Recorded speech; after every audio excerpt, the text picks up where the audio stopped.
Well, good evening once again. We begin with a homicide investigation here in Buffalo and the really disturbing details that we're learning from family members tonight. I spoke with them today, and Buffalo police telling us that a woman was shot and killed this morning near Rich Lawn and Shawnee Avenue. Now that's just blocks from ECMC and in front of a school bus stop.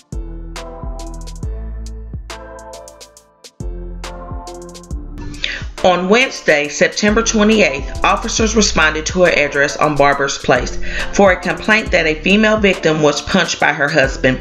Officers spoke with the victim, Keaira Hudson, and based upon their initial investigation, determined that the suspect, Adam Benefield, should be arrested for harassment. Prior to police arriving at the address on Barber's Place, the suspect had locked himself in the bathroom. Officers were able to gain entry to the bathroom, and due to his condition, the suspect was then sent to a local hospital for both medical and psychological evaluation. Officers filed a warrant for the suspect and advised the victim, Keaira, to call the police if he was to return. On Thursday, the police department's domestic advocates followed up with the victim.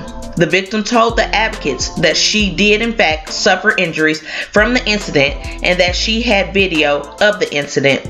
The domestic violence advocate passed information along to a police detective who called the victim and arranged to have the victim send a copy of the video to the detectives so that further investigation could be completed.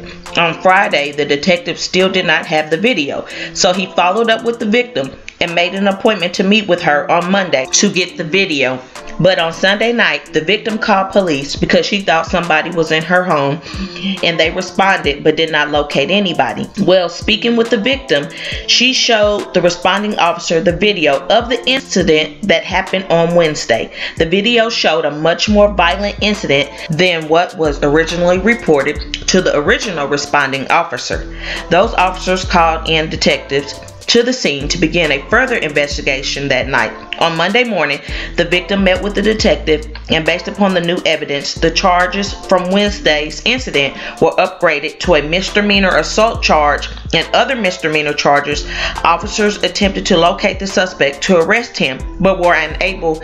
The suspect did eventually call the detective back later that night, and he was advised to turn himself in. The next morning, Tuesday, the suspect did turn himself in to the police department, where he was held for court. The police made contact with the assistant district attorney handling the case, and they were made aware of the threat that the suspect presented. The domestic violence advocate was advised that the charges were not qualifying charges and that the suspect could not be held. So, domestic violence advocate insisted that an order of protection be issued. The suspect was arraigned, and a stay-away order of protection was issued against the suspect. The suspect was released by the court. After being released by the court, the domestic violence advocate advised the victim that the suspect was released. The advocate was working with the victim to find safe housing and develop a safe plan, and the victim stated that she would be staying at her mom's home.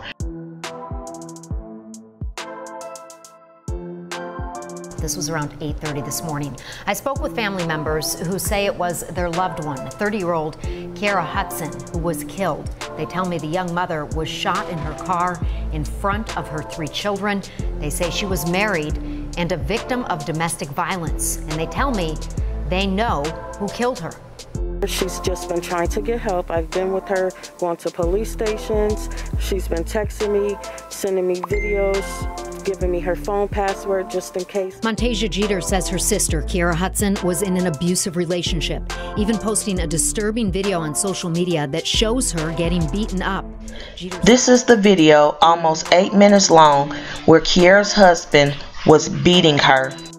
And she stated, along with the video, "This is what this man does to me, but I'm always treated like I'm the abuser." I didn't put the video in, but you can find it on her Facebook page. It is very disturbing, so viewer discretion is advised. Jeter says her sister was staying with her mother because she feared for her life. She's been staying at my mom's house for the last 2 days, and that she was going to go to court today because he was trying to get custody. But she never made it to court or work. Family members telling me Keaira strapped on a bulletproof vest before leaving the house Wednesday morning, got in her SUV with her 3 kids, and was on her way to drop them off at school when she was shot and killed. He must have been stalking her. My mom asked her, "Why are you putting that vest on?" She said, "Because, Mom, he's going to kill me. You don't understand." And as soon as she went around the corner, he killed her. He smashed into the front of her car in front of a school bus and got out the car with a shotgun and shot her and pulled off. Her ex-boyfriend and father of one of the kids in the SUV tells me this should have never happened. I know he was arrested a couple days ago for domestic violence. I think your daughter was in that car. Yes, she was. And she saw what happened. Yes, she did. And there was 2 other kids in the car. Where's your daughter now? In the house. Is she okay? Yes, ma'am. She would call every once in a while and ask questions and saying, "What should I do?" And the video was posted on Facebook. Everybody's seen it. Everybody was trying to help her, and this is what happens. The video you sent me was posted on Facebook. Yes, it was.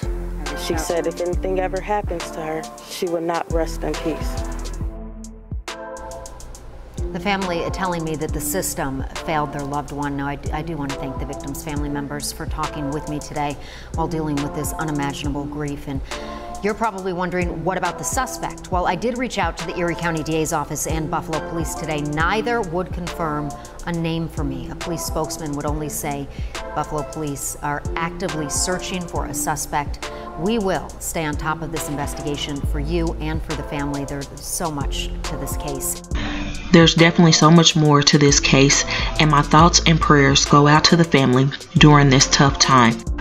It's so hard going on her Facebook page, scrolling through her pictures, seeing just a few months ago, back February 22nd, Keaira posted about her wedding, saying this was really the best day of her life.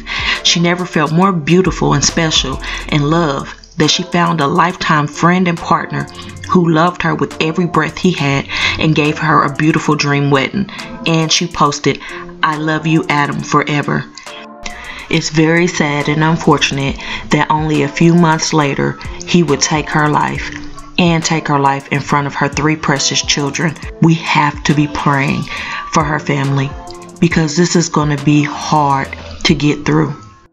Not only did he do this to her and her family, but he also had a prior record. Marley, thank you. Adam Benefield is no stranger to law enforcement. His brushes with the law and court system date back decades. The News 4 Investigates team is looking into this. Luke Moretti has the latest.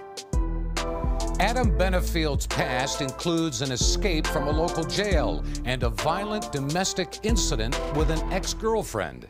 Back in March 2000, Benefield was armed with a shotgun when he abducted his estranged girlfriend and another woman on the Kensington Expressway before leading police on a high-speed chase. He was 22 at the time of the incident. Then, in September of the same year, while awaiting trial, he escaped from the Erie County Correctional Facility in Alden by climbing over a 15-foot wall. He eventually surrendered to law enforcement after a 19-hour manhunt. Here's what he told reporters as he was taken into custody. The reason for all this is because I want to get some help. The doctors refused to give me any help. As you see, I slipped my wrist, and I just wanted to get some help. Nobody wanted to help me. Benefield pleaded guilty to 2 felony counts of second-degree attempted kidnapping and first-degree escape. In November 2000, he was sentenced to serve time in state prison. On Thursday, Buffalo Police Commissioner Joseph Gramaglia was asked about it. When he was convicted, he served, I believe it was 15 years for that. It's my understanding he got released from prison in 2015. Now, he's back on the radar of law enforcement, wanted as a person of interest in a fatal shooting Wednesday morning in the city. And according to police, Benefield is possibly armed and considered dangerous. Luke Moretti, News 4.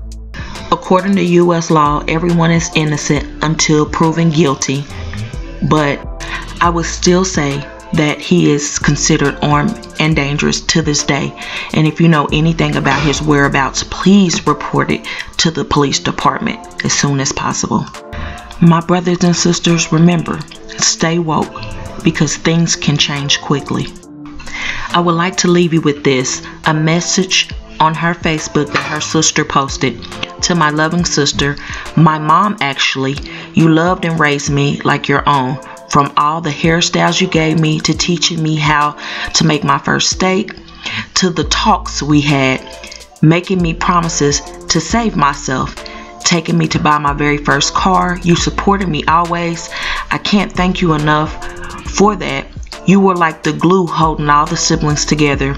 There for each and every one of us. We all knew we could come to you for anything. I refuse to believe we failed you, for God has all the answers and the final say. I'm sure your killer will reap what he sows. In your final moments, I know you knew you were loved by your family, for life has been hell to you. Kisses and hugs, the big boy up there for me. I know you long for the day where the two of you could be together again. I love you both always, and forever your baby doll face.